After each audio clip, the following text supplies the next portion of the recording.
Hello guys, welcome to my YouTube channel medico Juyal. तो आज हम इस वीडियो में बात करते हैं प्रोसेस ऑफ जीए के बारे में। जैसे कि हमने पिछली वीडियो में जाना था कि जनरल एनेस्थीसिया क्या होता है और जनरल एनेस्थीसिया के स्टेजेस क्या होते हैं।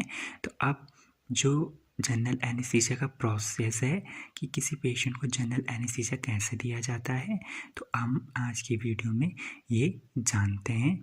तो चलिए ज़्यादा देर ना करते हुए जानते हैं जनरल एनेस्थीसिया का प्रोसेस क्या है। तो सबसे पहले जैसे कि हम पेशेंट को ओटी के अंदर एंटर करते हैं और उसके बाद हम पेशेंट को ओटी टेबल में सुपाइन पोजीशन में लेटाते हैं और पेशेंट को वाइटल्स लगाते हैं, पेशेंट का ब्लड प्रेशर मेजर करते हैं, पेशेंट की पल्स रेट, टेम्परेचर, SpO2 जो कि सेचुरेशन है ऑक्सीजन का पेशेंट का, वो देखते हैं। उसके बाद पेशेंट को जनरल एनेस्थीसिया का प्रोसीजर बताया जाता है कि आपको ये जनरल एनेस्थीसिया दिया जाएगा जिससे आपकी पूरी बॉडी अनकॉन्शियस रहेगी। तो फिर स्टार्ट करते हैं पेशेंट को जनरल एनेस्थीसिया देने के प्री ऑक्सीजनेशन स्टेप में। फर्स्ट स्टेप है प्री ऑक्सीजनेशन। इसमें हम प्री ऑक्सीजनेशन में हम इनहेलेशन एजेंट और गैसेस का यूज करते हैं और फिर इंडक्शन में हम यूज करते हैं जो कि सेकेंड स्टेज है प्रोसेस का। तो इसमें हम यूज करते हैं एनेस्थेटिक ड्रग्स, इंट्रावेनस ड्रग्स।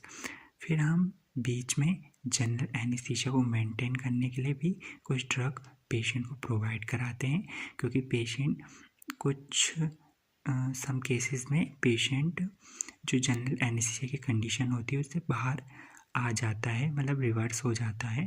तो फिर पेशेंट को वापस जनरल एनेस्थीसिया में और अनकॉन्शियस करने के लिए पेशेंट को ड्रग दी जाती है ताकि पेशेंट की मसल रिलैक्स रहे और पेशेंट को पेन फील ना हो। फिर चौथी स्टेज आती है, वो है रिकवरी स्टेज या स्टेप भी बोल सकते हैं, रिकवरी। प्रोसीजर की बात करते हैं तो इंडक्शन एजेंट है, उसमें सबसे पहले प्री मेडिकेशन दिया जाता है मिडाजोलम और ग्लाइकोपाइरोलेट।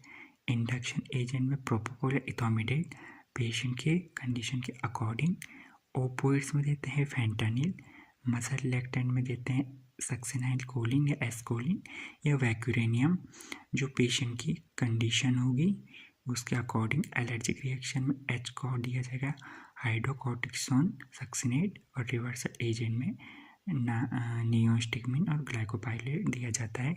ये इंडक्शन एजेंट देने के रिदम है, पूरा स्टेप बाय स्टेप ऐसे जीए को दिया जाता है पेशेंट को। और जो इसकी मेंटेनेंस वाली स्टेप है, इसमें पेशेंट को वैक्यूरेनियम ड्रग दी जाती है हमारे जनरल एनेस्थीसिया को मेंटेन करने के लिए। अब हम बात करते हैं जनरल एनेस्थीसिया क्लासिफिकेशन की, कि जो जनरल एनेस्थेटिक्स हैं उसको कैसे क्लासिफाइड किया गया है प्रोसीजर के दौरान। जनरल एनेस्थीसिया पेशेंट को जब हम इंड्यूस कराते हैं तो इसी प्रोसेस में पेशेंट को जनरल एनेस्थीसिया दिया जाता है। तो इनहेलेशन और दूसरा आता है पेरेंट्रल। तो इनहेलेशन एजेंट और पेरेंट्रल होते हैं इंट्रावेनस एजेंट। इनहेलेशन एजेंट में आता है वोलेटाइल लिक्विड, हेलोथेन, आइसोफ्लोरिन, डेसफ्लोरिन, सिवोफ्लोरिन और ईथर। गैसेज में आता है नाइट्रस ऑक्साइड और ऑक्सीजन।